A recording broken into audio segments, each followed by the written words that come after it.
Right guys, welcome back to part 2 of our Tamiya Subaru build, which incorporates our car techniques guide. Now, we prepped this body in the first part ready for primer, so we're just picking up where we left off last time.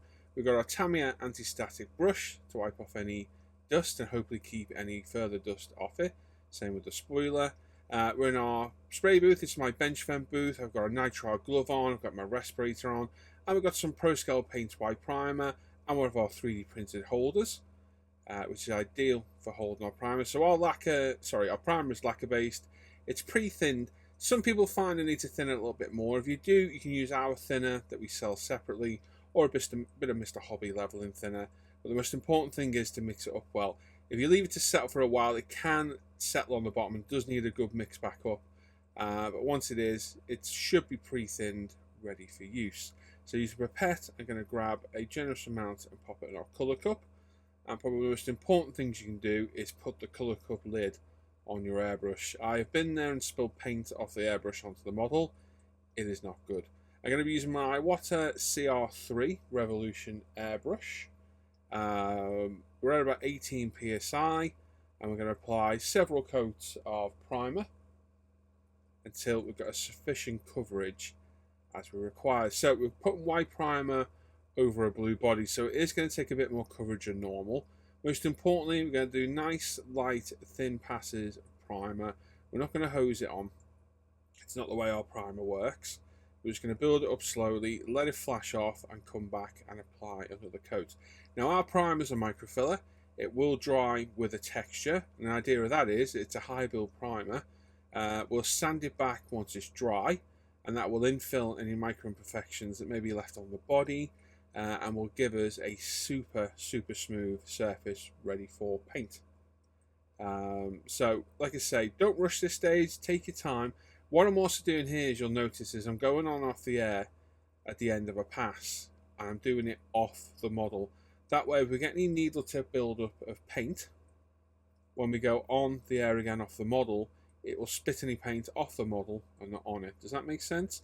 You will get paint build up on the needle. It happens on every single airbrush, some more than others.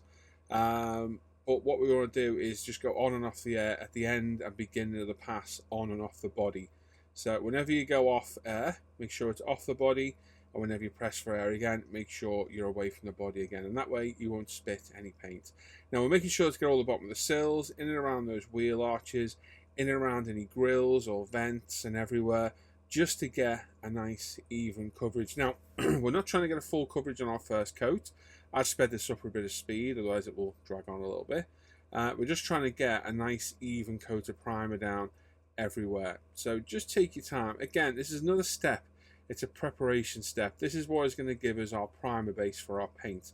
And the better job we do here, the better the paint finish we'll have later on. Now, the instructions do call out to drill some holes in the roof because there are several antennae to go on the roof. I'm not 100% sure which ones I'm going to use just yet, so I'm not going to drill those holes just yet. Easy enough to sort later, and I'll probably do it after decaling, but before 2K. But if you want to do it beforehand, feel free. Follow the instructions and find the appropriate size drill bit. But there we go. So there's a basic white coat of primer all over.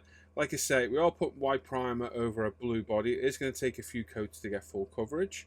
I would recommend white primer with the blue of this car, just to give the correct hue and vibrancy of paint. A light grey primer or a dark grey primer would change the colour a little bit, but I think white is the optimum colour for this paint. So obviously you can use whichever primer you want, but with our paint I would recommend Pro Scale. Just for compatibility, but I have tested our paint over Mr. Hobby, Tamiya, and they work just fine, no problem whatsoever. So that's flashed off very quickly, and we can come back in for a second coat almost straight away. The first coat is always the slowest one because I'm taking my time building it up. As we get more and more coats down, we'll start to speed up a little bit. Most importantly, get all those angles and recesses, so all around those scoops, vents, bumper inserts, everywhere. Get the airbrush angled in there to get full coverage because it's very easy to miss. Once this has been primed, we're going to leave it for several hours to fully dry and then sand it back. So if in that time you spot something you've not primed, it's another few hours wasted where you have to let the paint dry again. So doing the best thorough job you can now is the way to go. And obviously we've got our spoiler as well. Now this spoiler is a tricky one to paint. It's got lots of recesses and lots of angles. So my best advice would be get all the main areas done and then come in at an angle and get in all between those veins of the spoiler. Now don't worry too much, it is going to be carboned or painted black later on. But again, we want that nice uniform coat of primer down for our paint, because as I say, preparation is key, and the better job we do now, the better we will. So on our second/third, it's technically our second coat of primer, we're now going up and down. And what that will do, that will get paint into all those panel lines and different recesses. We're going left to right, mist. This way we get a nice thorough primer job. You may need to refill your primer along the way. In total, I reckon I put about 5 light coats of primer on this. Just because we put white over blue, it took a little bit more primer than normal to get it covered. So I'm alternating left to right passes with up and down with each coat, letting 5 minutes for it to flash off, and then coming back and putting another coat on. Quite often people ask me, do I leave the primer in the airbrush in between coats? Yes, I do. It'll sit in there just fine for a long time before it starts to dry. If you do leave any paint in there for a long time, no, my best advice would be we'll backfill the airbrush a little bit to mix the paint properly. And there we go, this is the last coat of paint. I reckon this is about the 5th coat of paint now. Just filling the airbrush up again and just giving it one final pass. So I've come back from the model a little bit to get a bit of a wider pattern and just slowing it down, and you can see now we've got a nice white primer all over that body, nice and uniform, nice and clean.